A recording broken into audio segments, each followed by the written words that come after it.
Je prends la page 7 du livre de Daniel que je félicite, vraiment.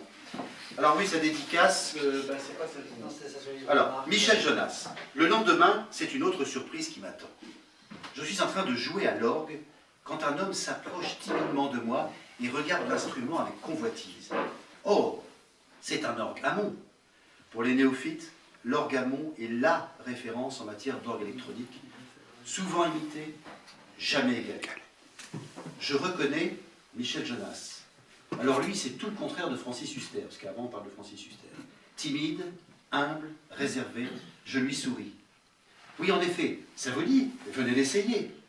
Et disant ça, je quitte la banquette de l'orgue et m'installe sur celle du piano. Allez-y, venez, on va faire un petit bœuf. Mais vous savez, je ne sais pas trop, je suis pas... Il est timide. Allons, n'ayez crainte, on va jouer un truc facile. Tiens, les feuilles mortes, en la mineur. Il pose les bouts des fesses sur la banquette, effleure les touches du bout des doigts. J'attaque le thème des feuilles mortes et le regardant.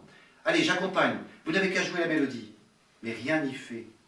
Il semble tétanisé ou trop intimidé. Je ne sais pas, mais finalement, je joue le thème tout seul. Quand j'ai fini, il me sourit gentiment, se lève et va s'asseoir à la table de Jean Rochefort et Nicole Garcia. Et moi, je continue à jouer.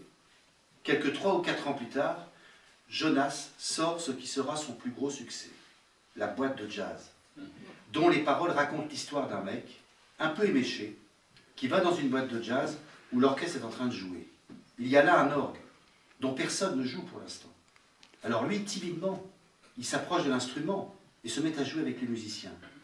Et à l'écoute de cette chanson, je ne puis m'empêcher de penser que c'est peut-être notre rencontre qui lui a inspiré ce sujet. Et le plus stupide, c'est qu'un soir, dans les années 2000, alors que je suis en train de jouer au Lutetia, à Paris, 20 ans à peu près, 25 ans, il y a Michel Jonas dans la salle. Alors comme je le fais souvent, quand il y a un musicien ou un chanteur connu, je joue quelques-uns de ses morceaux. Si bien qu'au bout d'un moment, il se lève, s'approche du piano et vient me féliciter pour mes interprétations. Je suis très flatté, bien sûr, et très touché aussi, car c'est quelqu'un que j'aime et que j'apprécie beaucoup. On papote, il me dit qu'il fait du théâtre en ce moment, et puis voilà, comme un idiot, je n'ai même pas pensé à lui parler de l'épisode Cabourget, c'était à Cabourg.